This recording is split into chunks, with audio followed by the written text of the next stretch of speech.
नमस्कार।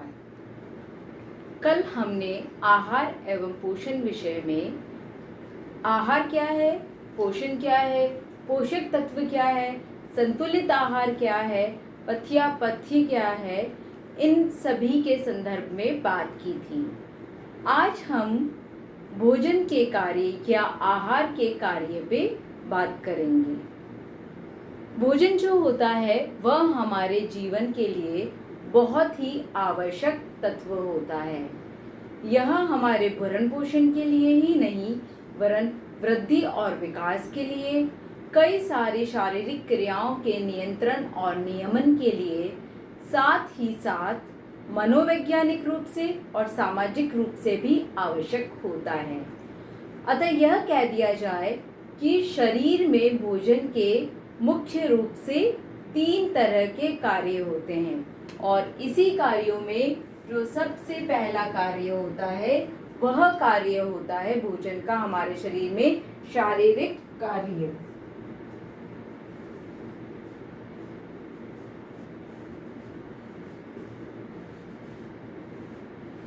शारीरिक कार्य जिसे कि हम इंग्लिश में फिजियोलॉजिकल फंक्शन भी कहते हैं।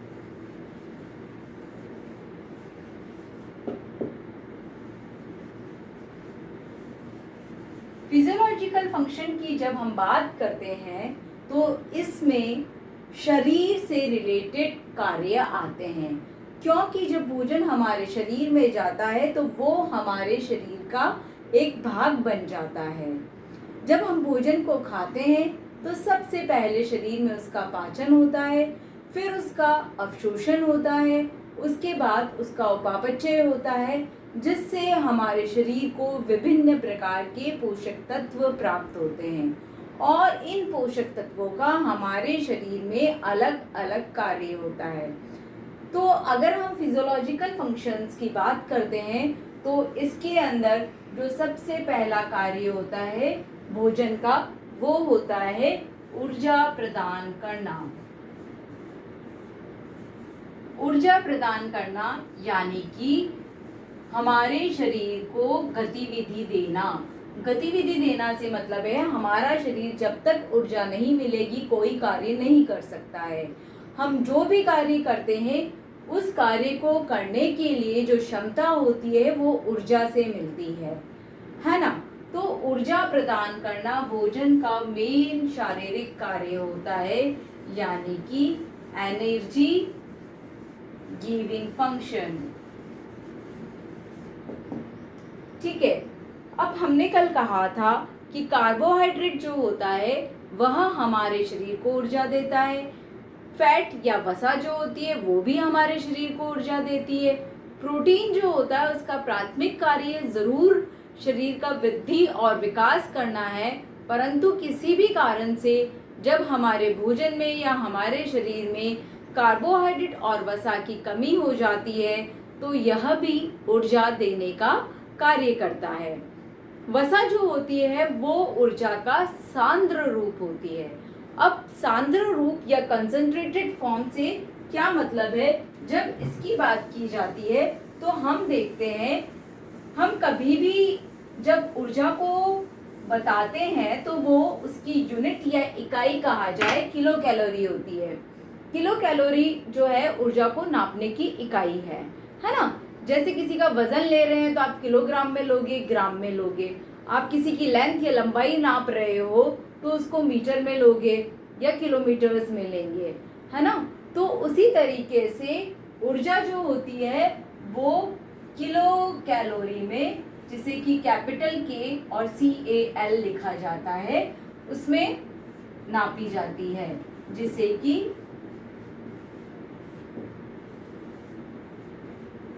हिंदी में हम इसी तरीके से किलो कैलोरी लिखते हैं।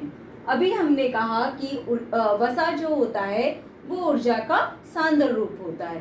तो वाई यह क्यों है ऊर्जा का सांद्र रूप, क्योंकि 1 ग्राम वसा या 1 ग्राम जो फैट होती है वह हमारे शरीर को 9 किलो कैलोरी ऊर्जा देने का कार्य करता है।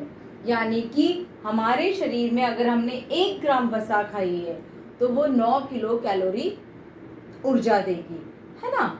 इसी तरीके से जब हम कार्बोहाइड्रेट की बात करते हैं, अगर वो प्योर फॉर्म ऑफ कार्बोहाइड्रेट है तो 1 ग्राम जो कार्बोहाइड्रेट है, या अभी हम इसको कार्बोज भी लिख सकते हैं, तो वह हमारे शरीर को 4 किलो कैलोरी ऊर्जा देती है। इसी तरीके से जब हम प्रोटीन की बात करते हैं तो 1 ग्राम जो प्रोटीन होता है वह भी हमारे शरीर को 4 किलो कैलोरी ऊर्जा देता है। यानी कि जो वसा होती है वो कार्बोज और प्रोटीन से जो ऊर्जा प्राप्त हो रही है उसके दुगने से भी ज़्यादा ऊर्जा दे रही है, और इसी कारण से वसा को ऊर्जा का सांद्र रूप कहा जाता है कि ये ऊर्जा का कंसंट्रेटेड फॉर्म है ना। अगर हम प्योर, एक वर्ड मैंने बीच में बोला था प्योर फॉर्म ऑफ कार्बोहाइड्रेट, उससे ये मतलब होता है प्योर फॉर्म ऑफ कार्बोहाइड्रेट ले रहे हैं हम या प्योर फॉर्म ऑफ वसा ले रहे हैं। इसका ये मतलब होता है बच्चों कि उस फूड में केवल वसा ही प्रेजेंट है, उस फूड में केवल कार्बोहाइड्रेट ही प्रेजेंट है। इसका सबसे सिंपल एग्जांपल अगर हम वसा के केस में देखें तो आपका घी या तेल, उसमें कोई और न्यूट्रिएंट्स नहीं पाए जाते हैं, वो प्योरली आपको फैट देने का ही कार्य करते हैं। इसी तरह से कार्बोज की फॉर्म में देखा जाए तो या तो आप शक्कर लें या ग्लूकोज लें। ग्लूकोज भी सबने नाम सुना हुआ है कि ग्लूकोज पाउडर, जैसे कि जब आपको एकदम से तुरंत ऊर्जा की आवश्यकता होती है तो हम पानी में ग्लूकोज को घोल के और उस व्यक्ति को पिला देते हैं तो उसे ऊर्जा मिलती है। जैसे आपने देखा होगा स्कूल में कभी आप स्पोर्ट्स खेलते हैं या कॉलेज में आपने स्पोर्ट्स खेलते हैं या किसी को एकदम से चक्कर आ जाते हैं, उसको तुरंत ऊर्जा की जरूरत है, तो हम उस समय कार्बोहाइड्रेट का जो सबसे सरल रूप है, सिंपल फॉर्म ऑफ कार्बोहाइड्रेट है, वो होता है ग्लूकोज। क्योंकि जैसे ही आपने उसको पानी में घोला, आपके शरीर में गया, उसका पाचन नहीं होता हमारे शरीर में, डायरेक्ट उसका अवशोषण हो जाता है और वो ऊर्जा देने का काम करता है, तो तुरंत ऊर्जा मिलती है इवन शक्कर से पहले। क्योंकि शक्कर जो होती है वो एकदम से सरल रूप नहीं है जितना कि ग्लूकोज है। ये सारी चीज़ें हम आगे की क्लासेस में पढ़ेंगे कि सरल रूप में क्या क्या चीज़ें आ रही है और मीडियम में क्या आ रहा है और कॉम्प्लेक्स कार्बोहाइड्रेट क्या है। यहाँ पर प्योर फॉर्म की जो बात की है, जो पूर्ण रूप से कार्बोहाइड्रेट है, वो 4 किलो कैलोरी ऊर्जा देगा, है ना। हम ये बात कर रहे थे, जैसे कि मैंने कहा शक्कर है या ग्लूकोज है। प्रोटीन का मेन फंक्शन बार बार बताया जा रहा है वृद्धि और विकास करना है, परंतु किसी भी कारण से जब आवश्यकता पड़ जाती है तो ये प्रोटीन भी ऊर्जा देने का कार्य करता है, जो कि कार्बोहाइड्रेट के समान ही होता है। यानी 1 ग्राम जो प्रोटीन होता है वो 4 किलो कैलोरी ऊर्जा देने का कार्य करता है, ठीक है।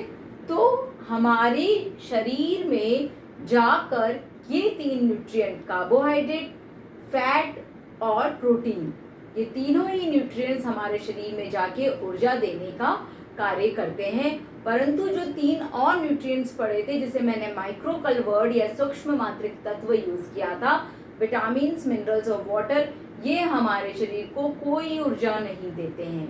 अब ये ऊर्जा किन किन चीज़ों में काम में आती है? अगर मैं बैठी हुई हूँ तो मुझे ऊर्जा की आवश्यकता है, अगर मैं बैठ के लिख रही हूँ तो ऊर्जा की आवश्यकता है, अगर मैं चल रही हूँ तो और अधिक ऊर्जा की आवश्यकता है, अगर मैं दौड़ रही हूँ तो मुझे और अधिक ऊर्जा की आवश्यकता है। कहने का मतलब ये है कि व्यक्ति कोई भी काम कर रहा हो उसको ऊर्जा की आवश्यकता होती है। इवन जब व्यक्ति सो रहा होता है तो भी मिनिमम अमाउंट ऑफ ऊर्जा उसको चाहिए होती है, क्योंकि हमारे शरीर में निरंतर क्रियाएं चलती रहती हैं जो कि इम्पॉर्टेंट क्रियाएं हैं। जैसे आप सांस लेते रहते हैं, आपका भोजन जो खाया है वो अपने आप पचता है, जब पचता है तो उसका अवशोषण भी होता है, वेस्ट प्रोडक्ट भी बनता है। तो इन सारे प्रोसेसेस के लिए साथ में रक्त परिसंचरण लगातार आपकी बॉडी में ऑटोमेटिक वे में हो रहा है, यूरिन का फॉर्मेशन हो रहा है, तो इन सब कार्यों के लिए भी ऊर्जा की आवश्यकता होती है। यानी आपके शरीर की भली ऐच्छिक क्रियाएं हैं या अनैच्छिक क्रियाएं हैं, आपका उन क्रियाओं पे नियंत्रण है या नहीं है। उनको करने के लिए कुछ न कुछ मात्रा में ऊर्जा की आवश्यकता होती है और ये ऊर्जा जो है हमें वसा, कार्बोज और प्रोटीन के द्वारा ही मिलती है। कोई भी फूड स्टफ जो होता है बच्चों, उसमें ये 6 न्यूट्रिएंट्स भी प्रेजेंट हो सकते हैं, नहीं तो 5 भी हो सकते हैं, 4 भी हो सकते हैं, 3 भी हो सकते हैं, 2 भी हो सकते हैं, 1 भी हो सकता है ना। कहने का ये मतलब है फूड स्टफ में इन 6 न्यूट्रिएंट्स जो हैं वो प्रेजेंट है या नहीं है, ये इस बात पे होता है कि वो किस तरीके का फूड स्टफ है। प्लस उसका अमाउंट भी वेरी करता है। किसी में हो सकता है फैट ज़्यादा है ना, हम कहते हैं ऑयली फूड्स नहीं खाना, बिकॉज उसको फ्राई किया तो आपने उसमें परसेंटेज ऑफ फैट और बढ़ा दिया है। फूड स्टफ को जब कुक्ड किया है तो उस कुकिंग प्रोसेस के थ्रू बढ़ गया है। तो ये सारा उस बात पे निर्भर करेगा कि आप कौन सा फूड स्टफ खा रहे हो, कौन सा कुकिंग प्रोसीजर आप फॉलो कर रहे हो, उसकी ऊर्जा वो उस अकॉर्डिंग देगा। ये जो सारी चीज़ें हैं, जैसे जैसे हम इन चीज़ों के बारे में बात करते जाएंगे आपको क्लियर होता चला जाएगा, है ना। अगर हम जो रोटी खाते हैं जो कि गेहूं से बनती है यानी वीट, क्योंकि हम राजस्थान की बात कर रहे हैं जहाँ मक्का और गेहूं ही मेन हमारा स्टेपल फूड है ना। तो इसमें जो ऊर्जा की मात्रा होती है जनरली गेहूं में 100 ग्राम गेहूं में 348 किलो कैलोरी होती है। ये ऊर्जा उसमें फैट प्रेजेंट होता है करीब 11.8%, उससे भी मिल रही है। कार्बोहाइड्रेट प्रेजेंट होता है, उससे भी मिल रही है ना। तो कहने का मतलब ये है कि किसी एक फूड स्टफ में बहुत सारे न्यूट्रिएंट्स प्रेजेंट होते हैं, उनका जो मात्रा है कि कितना क्या प्रेजेंट है वो सब वैरी करता है और उसी अकॉर्डिंग वो एनर्जी देने का काम करेगा। जैसे हम कहते हैं कि सैलेड खाना चाहिए जब आप डाइटिंग कर रहे होते हो, क्योंकि उसमें एनर्जी जो है वो बहुत कम होती है, ठीक है। तो इसके साथ ही ये चीज़ आती है निकल के कि अलग अलग फूड स्टफ अलग अलग मात्रा में हमें एनर्जी देने का कार्य कर रहे हैं। अगर हम अधिक क्रियाशील है तो हमें ऐसे फूड लेने चाहिए जिसमें कि अधिक मात्रा में ऊर्जा उपस्थित हो, है ना। इसका मतलब ये नहीं है कि आप ऑयली फूड्स खाना चालू कर दें, आप उस पर्टिकुलर फूड आइटम का अमाउंट भी बढ़ा सकते हैं। आप ऐसा नहीं करेंगे कि जितनी हमें आवश्यकता है उतना आप नहीं खाएंगे और खर्च कर देंगे ज़्यादा अपने शरीर से, तो आप पतले होते चले जाएंगे। पर आपके शरीर को आवश्यकता उतनी नहीं है, पर आप जो है खा ज़्यादा रहे हैं, उस कंडीशन में आप मोटे चले होते जाएंगे। तो भोजन का कार्य हमारे शरीर में जो था फिजियोलॉजिकल फंक्शन, उसके अंतर्गत पहला कार्य था ऊर्जा देने का। आज हमने इस टॉपिक के ऊपर बात की है। मेरे ख्याल से सभी को ये चीज़ क्लियर होगी, है ना। इसका जो फिजियोलॉजिकल फंक्शन का जो और भी कार्य हैं वो हम नेक्स्ट जो भी लेक्चर है उसमें डिस्कस करेंगे। धन्यवाद।